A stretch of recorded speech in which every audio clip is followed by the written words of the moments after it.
Oke, kita lanjut. Ya, jadi tadi kita sudah mencoba melakukan perhitungan dengan asumsi bahwa kita punya single phase flow.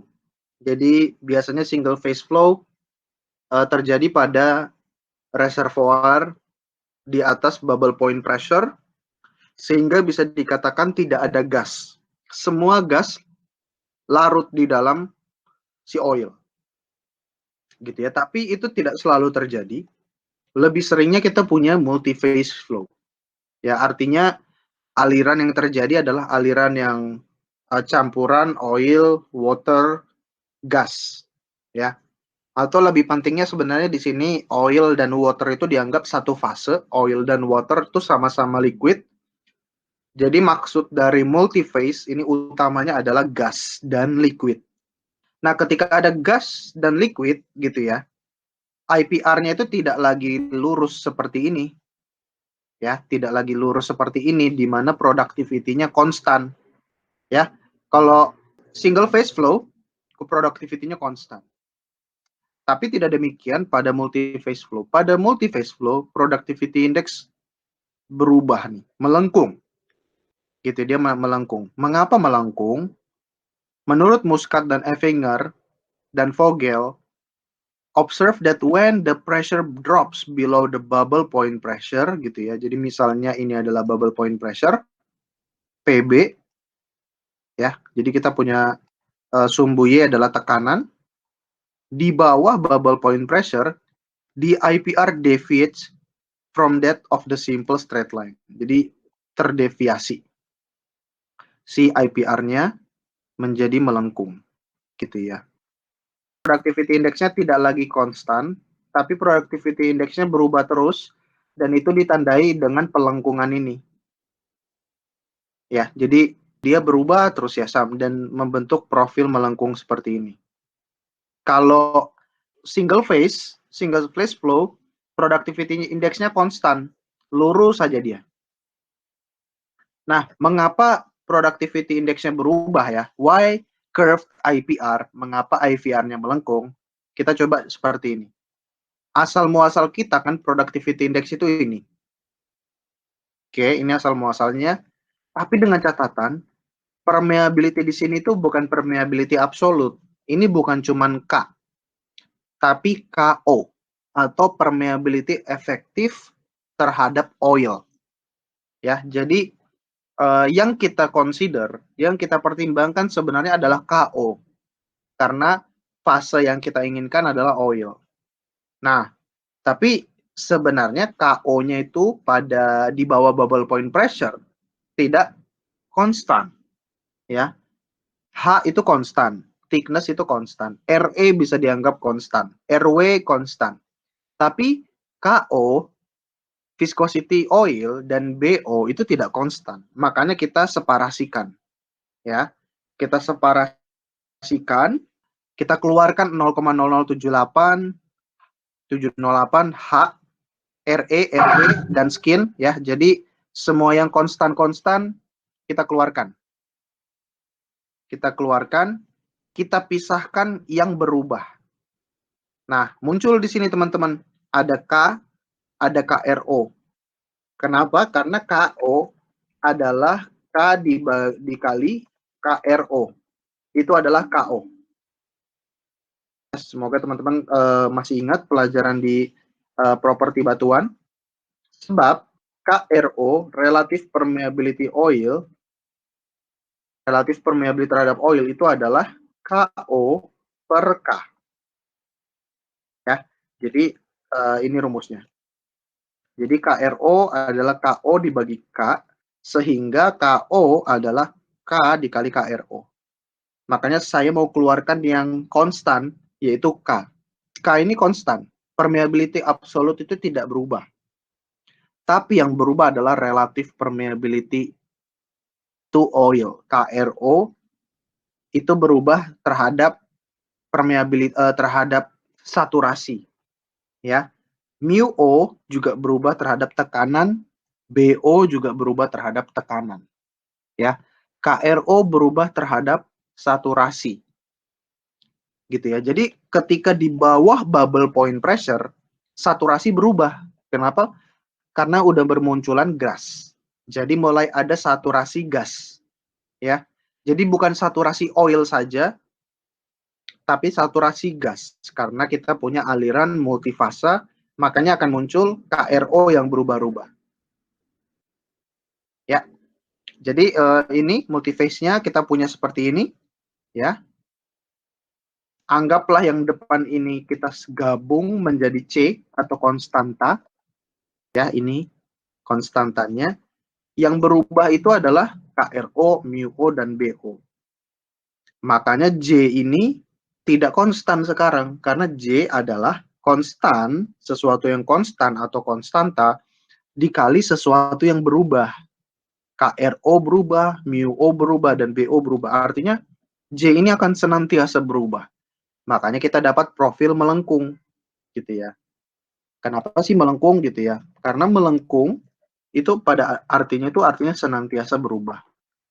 Let's say kita seperti ini ya. Kita punya IPR melengkung seperti ini kan? Ya. Let's say IPR kita melengkung seperti ini. Karena kita ada multiphase. Dan kita punya kurva IPR lah ya. Seperti ini. Apa sih arti kata lain dari melengkung gitu ya? Kata lain dari melengkung itu pada sebenarnya adalah tangent yang terus berubah. Nah, ini tangent itu apalagi? Tangent itu tangen, itu ini. Tangensial ya. Depan bagi samping gitu ya. Jadi ada sinus, ada kosinus, ada tangen, ada tangent, ada tan. Nah, tan itu adalah yang berpapasan dengan kurva lengkung ini gitu ya. Jadi tan saya adalah ini. Nah, ini. Atau slope bisa dibilang ya. Nah, jadi pada section yang ini edit saja. Ini bisa nggak ya? Nggak bisa ya. Anggaplah ini ya. Saya pakai panah saja. Oh, nggak bisa. Ini saya pakai panah saja. Nah, kan kita mau pakai slope. Nah, di daerah section yang ini, slope-nya itu segini. Slope-nya ini. Mundur lagi, turun ke bawah, slope-nya bukan ini lagi. Kalau slope-nya ini, kita pakai di sini, udah nggak matching. Karena birunya di sini, slope-nya miringnya ke sana. Gitu ya. Jadi, kalau ini saya terusin, udah nggak matching lagi sesuai dengan kondisi nih kalau saya terusin. Gitu ya. Makanya berubah, slope-nya berubah, tangent-nya berubah. Itulah makanya bisa dibilang productivity index berubah. Gitu ya. Kalau saya pakai, jadi ke sini tangent-nya gitu ya. Nah, kalau saya pakai di sini, saya terusin ke kurva bawahnya, nggak matching lagi gitu. Nggak matching lagi. Makanya saya cocokkan di sini. Harusnya itu menjadi seperti ini, tangennya. Nah, di sini berubah lagi. Productivity index-nya berubah lagi ya. Karena kalau ini konstan, pasti dia akan lurus gitu. Ini berubah lagi di sini. Artinya productivity index berubah lagi. Gitu ya. Nah, di sini coba lagi di sini, udah nggak matching lagi. Gitu ya. Jadi ke sini. Inilah makanya productivity index bisa dibilang senantiasa berubah pada multiphase flow. Gitu ya. Nggak matching lagi, jadi harusnya di sini tangentnya. Tangent itu adalah yang berpapasan, yang paralel gitu ya, benar-benar dengan suatu garis. Nah, ini juga kalau diteruskan, productivity index-nya akan nggak matching lagi gitu. Jadi kalau mau matching tuh ke sini, productivity index-nya. Nah, jadi dari sini teman-teman sudah bisa tahu bahwa productivity index J-nya itu akan senantiasa berubah nih. Dari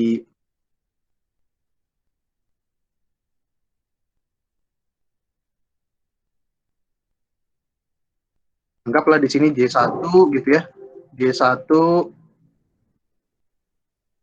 J2,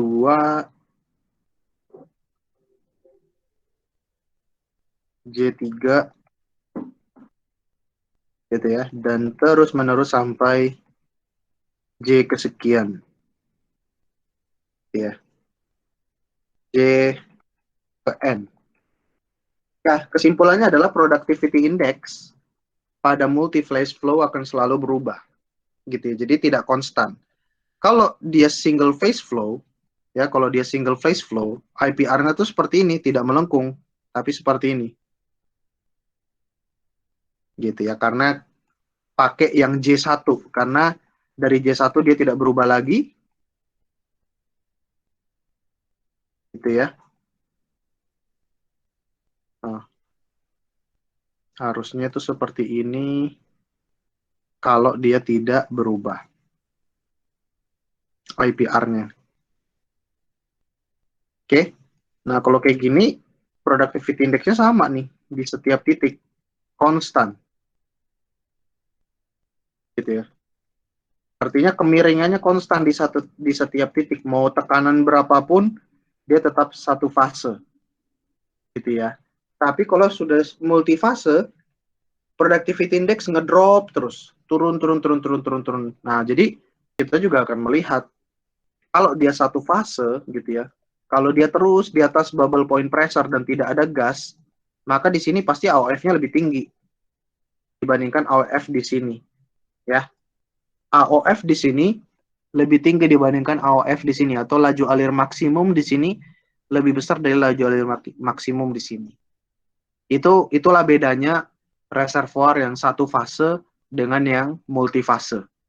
Gitu ya. Karena ketika dia multifase di bawah bubble point pressure, gas akan terus muncul, productivity index akan terus turun. Makanya kita sebenarnya tidak terlalu suka dengan produksi gas kebanyakan dari sumur kita, karena itu akan menurunkan produktivitas dari oilnya.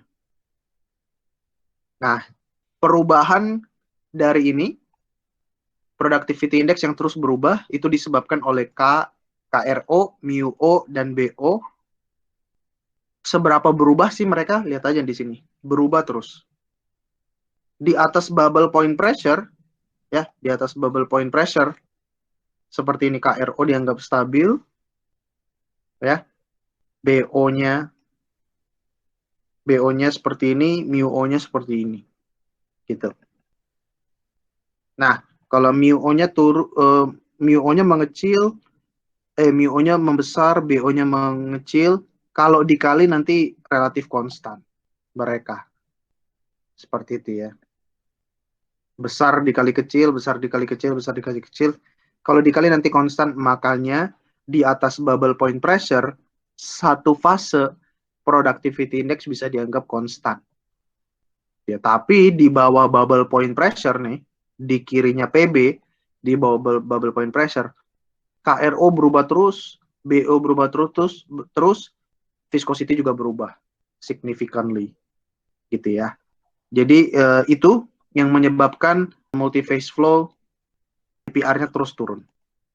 Nah, sekarang kita bahas ke IPR-nya. Nah, IPR ini sebenarnya lebih umum dalam engineering, petroleum engineering, itu dipakai untuk menamakan yang melengkung.